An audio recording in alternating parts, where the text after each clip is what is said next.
हमारे साथ मौजूद रहेंगे माधोबाग क्लिनिक्स एंड हॉस्पिटल के chief medical officer doctor Gurudatt अमीन।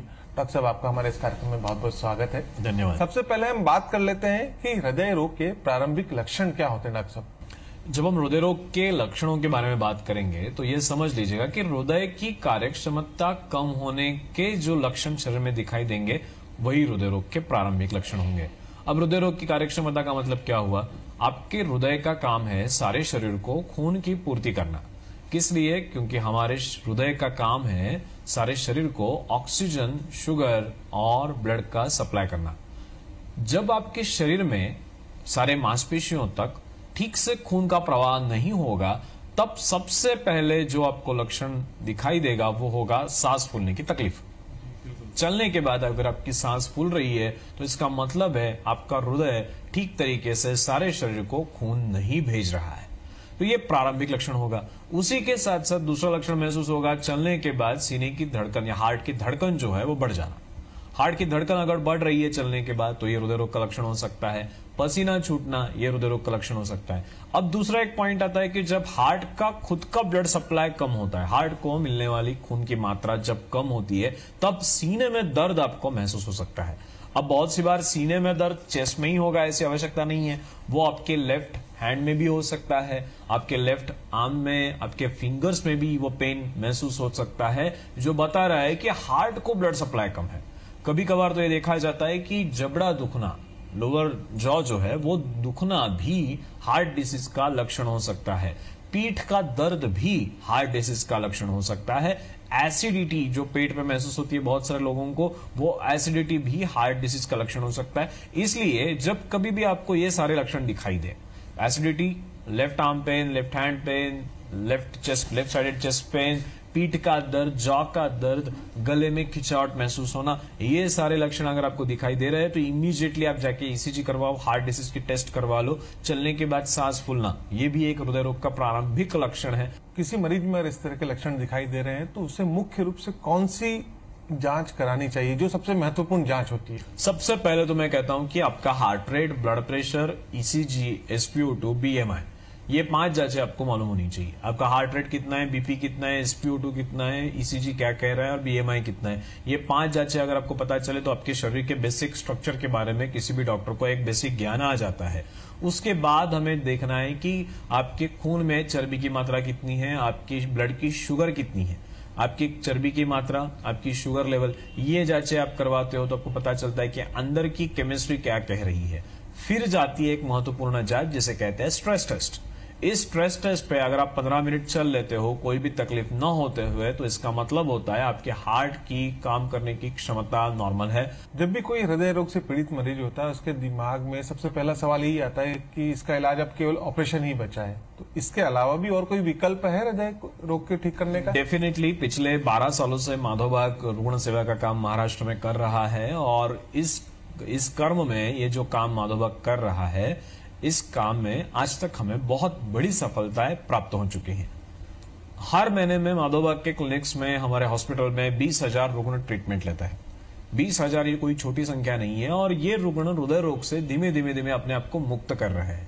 डायबिटीज हो, ब्लड प्रेशर हो, कोलेस्ट्रॉल हो, ब्लॉकेजेस हो, हार्ट की पंपिंग पावर कम हो जाना हो, ये सारी तकलीफों से वो रुग्ण माधोबाग के ट्रीटमेंट के साथ साथ मुक्त होते हैं। जब हम ब्लास्टी और बाईपास की बात करते हैं तो ऐसे पेशेंट जिन्हें बाईपास सर्जरी इमीडिएट करने के लिए कहा गया था, एंजियोप्लास्टी इमीडिएट करने के लिए कहा गया था, वो पेशेंट्स माधोबाग के ट्रीटमेंट पे 10-15 साल बढ़िया काम कर रहे, कोई ना दिक्कत होते हुए, ये एविडेंसेस है। माधोबाग के ट्रीटमेंट के बाद ये भी देखा जाता है कि हार्ट का ब्लड सप्लाई जो है वो बहुत बढ़िया तरीके से सुधारता है। जो हार्ट की कार्यक्षमता होती है, जिसे एक्सरसाइज टॉलरेंस कैपेसिटी कहते हैं, वो एंजियोप्लास्टी और बाईपास से ज्यादा बढ़ती है माधोबाग के ट्रीटमेंट के 1 साल के बाद। तो ये जो कुछ आउटपुट निकलता है वो बता रहा है कि माधोबाग की ट्रीटमेंट एक एफिशिएंट विकल्प है एलोपैथी के सर्जरी को, जिसके कारण नॉन इन्वेजिवली कोई भी ऑपरेशन न करते हुए आप अपने हृदय रोग की चिकित्सा कर सकते हो। कोई व्यक्ति सामान्य तौर पर देखा जाता है कि ब्लड प्रेशर और मधुमेह के पीड़ित हो रहते हैं, तो क्या उन्हें हार्ट की जांच करानी चाहिए? आप जान लो, जब आपको डायबिटीज है, आपको हार्ट ब्लड प्रेशर है, तो इन दोनों चीजों के साथ साथ आप हार्ट डिसीज के ऑलरेडी पेशेंट बन चुके हो।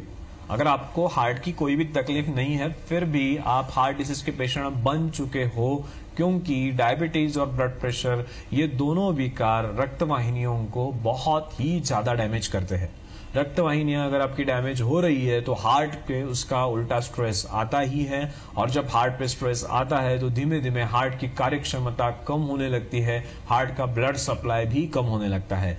तो परिणाम स्वरूप हार्ट डिसीज और डायबिटीज ब्लड प्रेशर और डायबिटीज दोनों चीजें आपको है, हार्ट डिसीज आपको है ही, चालू हो चुका है। आपको जांचना यह है कि मेरे हार्ट डिसीज की आज स्टेटस क्या है, मेरे हृदय की कार्यक्षमता कितनी है, मेरे हार्ट का ब्लड सप्लाई कितना है, मेरे हार्ट का इको टेस्ट क्या कह रहा है, मेरे खून में चर्बी की मात्रा कितनी है, मेरा ईसीजी कैसा है। ये बेसिक जांचें आपको इमीडिएटली करवा लेनी है, भले आपको कोई भी हार्ट रिलेटेड कंप्लेंट ना हो तो भी, क्योंकि ये बात ध्यान में रखिएगा, ये डायबिटीज और ब्लड प्रेशर दीमक की तरह हमारे शरीर को अंदर से खोखला करते हैं।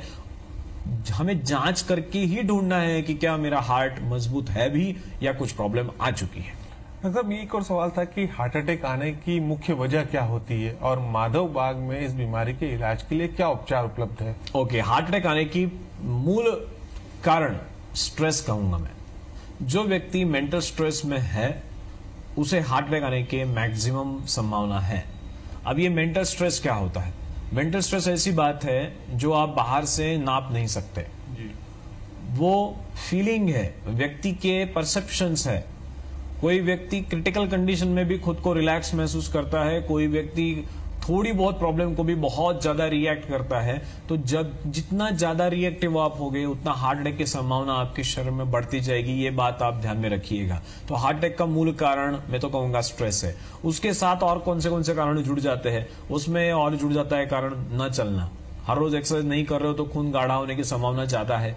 अगर आप खाने में कार्बोहाइड्रेट्स का प्रमाण बहुत ज्यादा है, यानी चावल और आटा या पोहे, इनका प्रमाण बहुत ज्यादा है, तो उस हाई कार्ब के कारण भी आपकी कोरोनरी आर्टरी डैमेज हो सकती है। दूसरा कारण स्मोकिंग, टोबैको आप खा रहे हो, स्मोकिंग कर रहे हो, अल्कोहल कंज्यूम कर रहे हो, तो भी हार्ट अटैक की संभावना बहुत ज्यादा आपके शरीर में बढ़ रही है।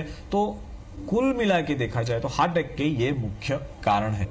आज तक हमने सुना था कि डायबिटीज ठीक नहीं हो पाता, ब्लड प्रेशर ठीक नहीं होता है, जिंदगी भर दवाइयां लेनी पड़ती है, लेकिन माधव बाग ने यह सिद्ध कर दिया है कि माधव बाग के ट्रीटमेंट के बाद आपकी सारी दवाइयां बंद हो सकती है।